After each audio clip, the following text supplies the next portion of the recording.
ओम शांति। जय श्री कृष्ण। राधे राधे। आज के जे ভিডিওটা নিয়ে এসেছি সেটা ভাইব্রেশনের উপর একটু আলোচনা করব। সেটার উপরেই অবশ্যই অন্যান্য দিনের মতো আজকেও একই কথা বলবো। চ্যানেলটা ঘুরে দেখো, যদি ভালো লাগে অবশ্যই চ্যানেলটাকে সাবস্ক্রাইব করো। সাবস্ক্রাইব করতে কোনো টাকা পয়সা লাগে না। আর যদি পুরো ভিডিওটা ভালো লাগে অবশ্যই বন্ধু বান্ধব আত্মীয় স্বজনের সঙ্গে শেয়ার করে নিও। নিজের মূল্যবান মতামত কমেন্ট সেকশনে এসে অবশ্যই জানিও এবং সমস্ত ভিডিওগুলো ঘুরে দেখো, লাইভগুলো ঘুরে দেখো। অবশ্যই জীবনে অনেক বদল আনতে সাহায্য করবে। চলে আসবো আজকের টপিকে। আজকে আমরা ভাইব্রেশন নিয়ে আলোচনা করব। ভাইব্রেশন একটা ভীষণ মূল্যবান বিষয়। যাদের ধারণা নেই তারা অবশ্যই নিজেরা ইন্টারনেটে পড়াশোনা করে জানতে পারো একটু যে ভাইব্রেশন অ্যাকচুয়ালি কাজ করে এবং পজিটিভ ভাইব্রেশন নেগেটিভ ভাইব্রেশন কিভাবে আমাদের জীবনে কাজ করে। ধরো আমরা কোনো ইন্টারভিউ দিতে যাব, কোনো পরীক্ষা দিতে যাব, আমরা কি ধরনের ভাইব্রেশন নিজের মনে ক্রিয়েট করব বিগত 7 দিন 10 দিন 11 দিন ধরে, যে আমি খুব শক্তিশালী আত্মা, আমি একজন সফল আত্মা, আমার সফলতা আমার জন্মসিদ্ধ অধিকার, আমি যে প্রশ্নগুলো রেডি করেছি ইন্টারভিউতে বা পরীক্ষায় সেই প্রশ্নগুলোই আসবে, আমি যে প্রশ্নের উত্তরগুলো জানি সেগুলোই আসবে, আমার সিলেকশন হয়ে যাবে, অথবা আমি পরীক্ষায় ভীষণ ভালো নম্বরে পাশ করে গেছি, আমার সিলেকশন হয়ে গেছে, আমি যে কাজের জন্য যাচ্ছ আমি সেই কাজে সফল হয়েছি, এই কাজটা আমার সফল হয়ে গেছে, এই কাজটা আমার হয়ে গেছে, আমি একজন সফল ইউটিউবার হয়ে গেছি।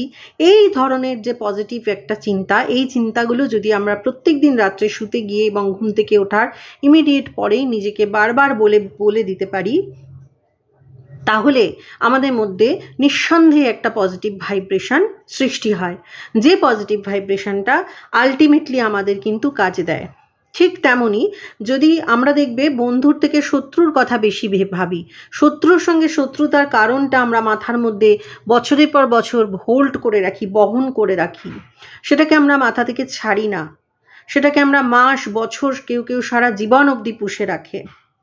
এতে কি হয়, এতে ঠিক সেভাবেই যেভাবে পজিটিভ ভাইব্রেশন জেনারেট হয় সেভাবে নেগেটিভ ভাইব্রেশনও জেনারেট হয়। এবং যার সম্পর্কে আমি নেগেটিভ ভাবছি বা যে আমার সাথে খারাপ কিছু করেছে, যত তাদের সেই বিষয়গুলো নিয়ে আমরা আলোচনা করতে থাকি, যত খারাপ কথা তাদেরকে নিয়ে থ্রো করতে থাকি, তত একটা নেগেটিভিটি জেনারেট হয় তাদের মধ্যে এবং আমার নিজের জীবনে। তাই কি করা উচিত, হোল্ডিং নেচার থেকে নিজেকে আগে বের করে আনার চেষ্টা করা উচিত। যে কোনো জিনিসকে ছেড়ে দিতে শেখো, যে কোনো সমস্যাকে ছেড়ে দিতে শেখো। আমরা না ছোট ছোট সমস্যাগুলোকে টেনে হিঁচড়ে নিজেরা বড় করি।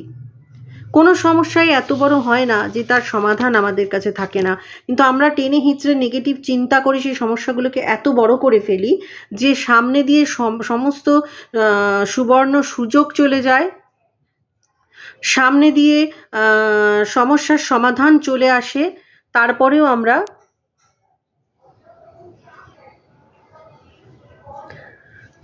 আমরা সেই সমস্যার সমাধানগুলো দেখতে পাই না, কারণ আমরা নিজেদেরকে অতিরিক্ত চিন্তার জন্য, নিজের ভাবনা চিন্তায় লাগাম না দেওয়ার জন্য আমরা এত বেশি সেই সমস্যাগুলোর মধ্যে নিজেদেরকে উলঝে ফেলি যে আমরা না সমস্যার সমাধানগুলো সামনে থাকলেও সেটা খুঁজে পাই না। কারণ আমি নিজেকে এত বেশি স্ট্রেসড আউট করে রাখি যে আমি তো দেখতেই পাই না সেই সমস্যার সমাধানগুলো। তো আজ থেকে এই হোল্ডিং নেচারকে ত্যাগ করা উচিত, ত্যাগ করার চেষ্টা করো। যে কোনো সমস্যা যখন আসবে নিজের স্থিতিটাকে স্থির রাখতে শেখো, তাহলে একটা পজিটিভ ভাইব্রেশন তোমার মধ্যে সঞ্চার হবে এবং তোমার আশপাশের মানুষজন এবং পরিবেশের মধ্যে সেই পজিটিভ ভাইব্রেশন জেনারেট হবে। নেগেটিভ জিনিস দেখা, নেগেটিভ জিনিসকে অন্যের কাছে পাঠানো, স্প্রেড করা, এগুলোর মাধ্যমেও প্রচুর পরিমাণে নেগেটিভিটি আমরা রোজ সঞ্চয় করে থাকি। এগুলো থেকে বিরত হতে চেষ্টা করো। কিছু কিছু জিনিস ইউনিভার্সের ওপর, পরম শক্তির ওপর ছেড়ে দিতে শেখো। সব জিনিসটা নিজের কন্ট্রোল করার থেকে বিরত হও। দেখো কখনো কখনো এমন হয় যে আমরা কোনো জিনিস পাই না, ভীষণ চেষ্টা করেছিলাম, হলো না, আমি পেলাম না, চাকরি, বা কোনো ক্ষেত্রে কোনো জানবে যে ঈশ্বর নিশ্চয়ই জানেন যে তোমার ওই দরজাটা তোমার জন্য বন্ধ হয়ে গেছে, মানে ওই দরজাটা পিছন দিকে হতে পারে তোমার জন্য একটা বড় গর্ত ছিল, তিনি সেই জন্য ওই রাস্তাটা বন্ধ করে দিয়েছেন। যতক্ষণ তুমি ওই রাস্তাটা নিয়ে ওই দরজাটা নিয়েই ভাবতে থাকবে, তুমি কিন্তু চেয়ে দেখতে পারবে না যে তোমার জন্য সে অন্য দরজা খুলে রেখেছে কিনা। যে অবশ্যই জানবে অন্য দরজা খোলা আছে, কিন্তু আমরা সেটা খুঁজে নিতে পারি না। ওই যে বললাম হোল্ডিং নেচার, তার জন্য আমরা হোল্ড করে রাখি নেগেটিভিটিটাকে, নেগেটিভ ভাইব্রেশনটাকে। সেই কারণে আমাদের সামনে হাজার সুযোগ থাকলেও আমরা সেটাকে আর দেখতে পারি না। অবশ্য করি তোমার জন্য অন্য কিছু ধার্য করা আছে। জীবনের কিছু প্ল্যানিং উপরওয়ালার উপর ছেড়ে দিতে শেখো। কিছু প্ল্যানিং তার জন্য রেখে নিজের কর্মে মন দিতে শেখো। তোমার কাজটুকু তুমি সঠিকভাবে করতে শেখো। একজন আরেকজনকে অ্যাপ্রিসিয়েট করতে শেখো। মানুষকে যখন তার দোষ ধরাতে চাইছো, তাকে কিছু শিক্ষা দিতে চাইছো, আগে তাকে অ্যাপ্রিসিয়েট করতে শেখো, তার ভালোটা তাকে দেখাতে শেখো। সে অনেক সহজে দেখবে তোমার শেখানো জিনিসটা শিখতে চেষ্টা করবে, তোমার দেখানো দোষটাকে সে অ্যাডমিট করতে শিখবে। যত তুমি একজন আরেকজনের প্রতি অ্যাপ্রিসিয়েট করার আচরণ নিজেদের মধ্যে তৈরি করতে পারবে, তত এই সমস্যাগুলো ধীরে ধীরে দূর হবে, তত অন্য লোকে তোমার পজিটিভ ভাইব্রেশনটা ক্যাচ করতে শুরু করবে।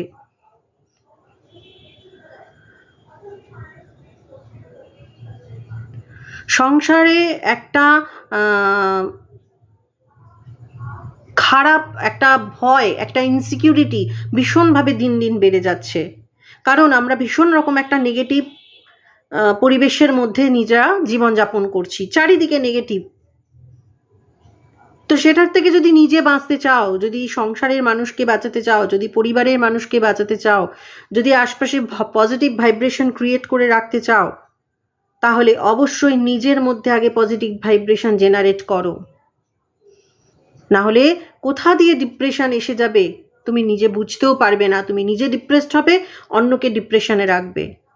যার সম্বন্ধে হোল্ডিং নেচার করে রেখেছো, কবে কে আমাকে দুঃখ দিয়েছিল, কাকে আমার পেলে ভালো হতো, কাকে আমি জীবনে পাইনি, ওকে পেলে আমার জীবনটা অন্যরকম হতো, ও এটা করলে আমার জীবনটা এরকম হতো না, আমার ওই জিনিসটা পাওয়া উচিত ছিল, আমার অমুক জিনিসটা হারিয়ে গেছে। এই যে ছোট ছোট ছোট ছোট ঘটনাগুলোকে আমরা হোল্ড করে রাখি, এর ফলে আমরা নিজের মধ্যে নেগেটিভিটি জেনারেট করি, এবং সেই নেগেটিভিটি যাকে নিয়ে ভাবছি তার মধ্যেও জেনারেট হয়। তো ভাইব্রেশন অবশ্যই আমাদের জীবনে একটা কাজ করে। নিজে পজিটিভ ভাইব্রেশন তৈরি করো, নিজের মধ্যে পজিটিভ ভাইব্রেশন ছড়িয়ে দাও, যাতে তোমার সামনে যে আত্মা আসবে, যে মানুষ আসবে, তারা একটা পজিটিভ ভাইব্রেশনের আভাস পায় তোমার কাছ থেকে, তাদের যেন ভালো লাগে তোমার কাছে আসতে। প্রত্যেকটা ছোট ছোট কথাকে প্রত্যেকটা বড় বড় কথাকে প্রথমে ছোট করতে শেখো, এবং তারপর সেটাকে শেষ করে দিতে শেখো। সেটাকে বড় থেকে আরো বড় নিজের ভাবনা দিয়ে করো না। আমরা না ভাবনার মাধ্যমে ছোট ঘটনাগুলোকেও টেনে টেনে বড় করতে থাকি। নেগেটিভ আমরা ভাবতে থাকি, প্রচণ্ড রকম নেগেটিভ, সেটা আমাদের নিজের মধ্যে এবং নিজের চারপাশে নেগেটিভ ভাইব্রেশন প্রচণ্ডভাবে সৃষ্টি করে। যত পজিটিভ ভাববে তত তোমার জীবন পজিটিভ হবে, যত পজিটিভ ভাববে তত তোমার জীবনে সুন্দর একটা ভালো ভাইব্রেশন আসতে শুরু করবে। যত তুমি নেগেটিভ লোকের সম্পর্কে, নেগেটিভ ঘটনা সম্পর্কে, যেটা আমার জীবনে হয়নি, যেটা হতে পারতো, কেন হয়নি, কি কারণে হয়নি, এই ধরনের ভাবনাগুলো থেকে যত নিজেকে সরিয়ে আনবে, তত তোমার জীবনে ধীরে ধীরে শান্তি আসতে শুরু করবে, এবং এটা তুমি নিজেই করতে সক্ষম, আর কেউ এটা করে দিতে সক্ষম নয়। আমার নিজের মধ্যে পজিটিভ ভাইব্রেশন আমি নিজেই ক্রিয়েট করতে সক্ষম। অবশ্যই এই ছোট ছোট বিষয়গুলো ভীষণভাবে মনে রাখা দরকার। ভাইব্রেশন অ্যাকচুয়ালি কাজ করে। তাই আজ থেকেই নিজের মধ্যে পজিটিভ ভাইব্রেশন বাড়াও এবং অন্যের মধ্যে সেটা ছড়িয়ে দেওয়ার অভ্যেস করো। একটু ফলো করে দেখো না, অনেক কিছুই তো আমরা দেখি, শুনি। আজকাল সোশ্যাল নেটওয়ার্কের মাধ্যমে যে যেটা নম্বর লিখে রাখতে বলছে লিখে ফেলি, হাতে কিছু ছবি এঁকে ফেলতে বলছে এঁকে ফেলি, কোনো টোটকা করতে বলছে তেজপাতা পুড়িয়ে দাও, লবঙ্গ পুড়িয়ে দাও, সব কিছুই আমরা করে দেখি না যদি কিছু হয়। তো সেইভাবেই আমার কথাগুলো একটু শুনে দেখো না, যদি কিছু হয়। 5 দিন, 11 দিন, 15 দিন, 7 দিন, 21 দিন অবধি কথাগুলো একটু ফলো করে দেখো না, যদি কিছু বদল আসে, বলা তো যায় না। এবং সবার আগে বলবো, এখানেও পজিটিভ ভাইব্রেশন আনো। যদি বদল আসে বলে নয়, নিজের মনকে বিশ্বাস করাতে শেখো, অবশ্যই বদল আসবে। আমি এই যে নিয়ম আজ থেকে ফলো করছি, অবশ্যই আমার জীবনে বদল আসবে। দেখো, বদল আসতে শুরু করবে। করে তো দেখো। আজ এ পর্যন্তই। ভাইব্রেশন নিয়ে অবশ্যই পড়াশোনা করো, একটু রিসার্চ করো, দেখো কি সাংঘাতিক জিনিস। ওম শান্তি। জয় শ্রীকৃষ্ণ। রাধে রাধে।